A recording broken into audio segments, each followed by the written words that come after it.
पूर्वी दिल्ली कबूल नगर mother dairy के पास 28 नवंबर को रोहतास नगर वार्ड 223 भाजपा प्रत्याशी सुमन लता नागर की विशाल जनसभा का आयोजन किया गया, जिसमें मुख्य रूप से भाजपा नेता मनजिंदर सिंह सिरसा ने जनता को संबोधित किया और दिल्ली नगर निगम चुनाव में भाजपा प्रत्याशी सुमन लता नागर को विजयी बनाने के लिए आग्रह किया। इस मौके पर विधायक जितेंद्र महाजन एवं सिख समाज से परमिंदर सिंह लक्की, गुरविंदर सिंह बिट्टू, तेजपाल सिंह, अमरजीत सिंह गिल, बलवंत सिंह गुलाटी, गुरमीत सिंह आहूजा, इंद्रपाल सिंह, गुरविंद आहूजा, राजू सिंह, नीलू चौधरी, गुरमीत सिंह भाटिया, भाजपा कार्यकर्ता एवं क्षेत्र के गणमान्य लोग मौजूद रहे।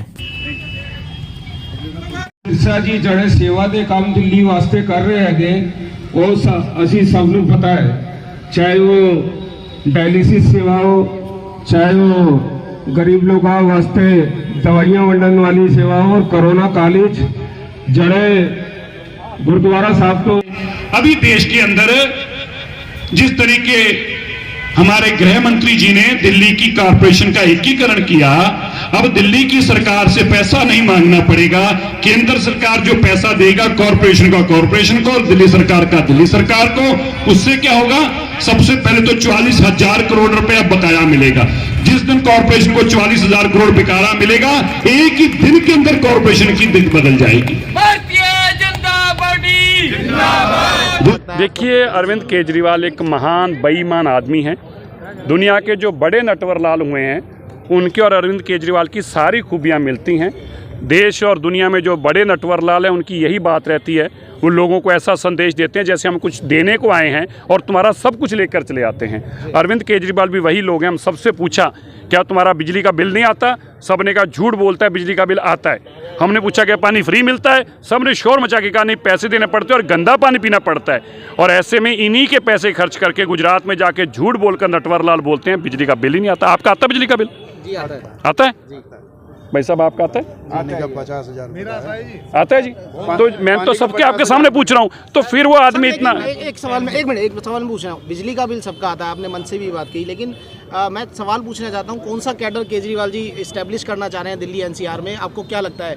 जो देखिए, उनका कोई कैडर नहीं है। उनका पता क्या है, वो सिर्फ ये देखते हैं कि देश के खिलाफ बोलने वाले लोग कौन हैं, धर्म की राजनीति करने वाले लोग कौन हैं।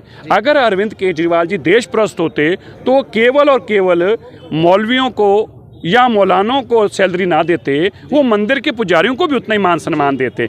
इसलिए वो एक धर्म की राजनीति करते हैं और ये जो तुष्टीकरण की राजनीति है ये देश पे बहुत भारी पड़ती है। यही कारण है जब ऐसे तुष्टीकरण की राजनीति करने वाले लोग आते हैं तो चाहे मैच चलता हो, चाहे आर्मी लड़ती हो, इसीलिए पाकिस्तान जिंदाबाद के नारे लगने शुरू हो जाते हैं, क्योंकि उनको पता है कि हमारा लीडर इस तरह का खड़ा है और ये तुष्टीकरण की राजनीति करता है। लैंडफिल साइट का मुद्दा उठाया जाता है, हर मंच से कहा जाता है लैंडफिल साइट में सवाल कंप्लीट हो जाए कि क्या आपको लगता है दिल्ली में ऐसी जगह है कि एक नई लैंडफिल साइट एस्टैब्लिश? नहीं, कोई जरूरत नहीं है लैंडफिल साइट की। ये लैंडफिल साइट को आज की नहीं बनी है, देश में हर जगह यही मॉडल है और कोई नया मॉडल नहीं है।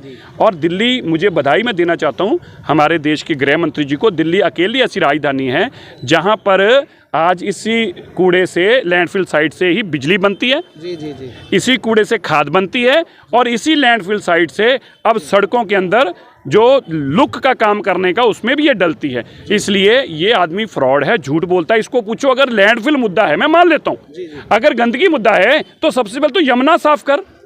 अगर गंदगी मुद्दा है तो लुधियाने में तो इससे बड़े कूड़े के पहाड़ हैं, तो फिर यहाँ की बात क्यों करते हो? गंदगी मुद्दा नहीं है, गंदगी तो दिल्ली की सरकार ने गंदगी बढ़ाने का काम किया है, कॉरपोरेशन ने गंदगी खत्म करने का काम किया है। और अगर गंदगी की बात करनी हो तो जितनी आम आदमी पार्टी में गंदगी है कहीं और है क्या?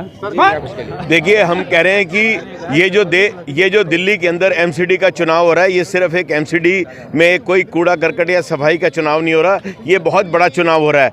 दिल्ली में एक तरफ वो ताकतें हैं जो देश को अंतर्राष्ट्रीय ऊंचाइयों पर ले जा रही हैं, पूरे देश में विकास कर रहे हैं। दिल्ली के अंदर भी जिन्होंने विकास किया, जिन्होंने सड़कों का जाल बिछाया, पूरे भारत का नाम रोशन किया, वैक्सीन दी, लोगों को कोरोना से बचाया, आज हम मास्क के बिना घूम पा रहे हैं, तो ये मोदी जी की देन है। सड़कों का जाल बिछा के दिल्ली का प्रदूषण कम किया, करोड़ों लोगों को राशन दिया, लोगों को घर बना के दिए, और उसी तरह से घर घर कूड़ा की योजनाएं करी, कंप्यूटर इतने लगवा के दिल्ली को सफाई की। ये सब तब हुआ जब दिल्ली का अगर आज कोई गुनाहगार है तो दिल्ली के मुख्यमंत्री अरविंद केजरीवाल केजरीवाल जी, जो हमने सबको आज टैक्स दिया, उस टैक्स को रोक के जो निगम के कर्मचारियों को तनख्वाह नहीं दी, हेल्थ कर्मियों को तनख्वाह नहीं दी, अस्पतालों में दवाई नहीं दी और लोगों को कोरोना के अंदर भी तड़फाया, मोहल्ला क्लिनिक सारे फेल हो गए। आज ये कुछ भी काम नहीं कर पाए हैं, ना ये सड़क ठीक कर पाए हैं, ना ये साफ पानी दे पाए हैं, ना ये प्रदूषण ठीक कर पाए हैं। सिर्फ इन्होंने शराब के ठेके खोले हैं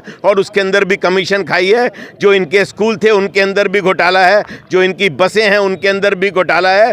एक तरफ घोटालों की सरकार है और एक तरफ मोदी जी हैं। देश में ये संदेश दिल्ली की राजधानी से जाना है कि हमें किस ओर जाना है, हमें देश को बनाना है या हमें जो लोग सर्जिकल स्ट्राइक पे सवाल करते हैं, जो लोग टुकड़े टुकड़े गैंग के साथ खड़े होते हैं और जिनके पार्षद नॉर्थ ईस्ट के अंदर दंगाइयों के साथ खड़े होकर कत्लेआम कराते हैं, आज इन फोर्सेस को हमने एमसीडी और दिल्ली में लाना है या मोदी जी के सरकार को लाना है। बिल्कुल एक तरफ से निर्देश बिल्कुल स्पष्ट है, भारत की जनता मोदी जी देश हित और समाज हित के साथ खड़ी हुई है।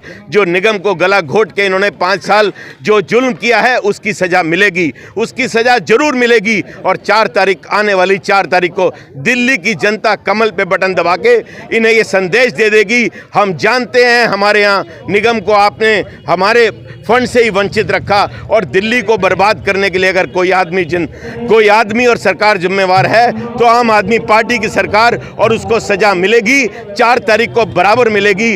अंधेरा छटेगा, कमल खिलेगा और भारतीय जनता पार्टी का परचम लहराएगा। मोदी जी एक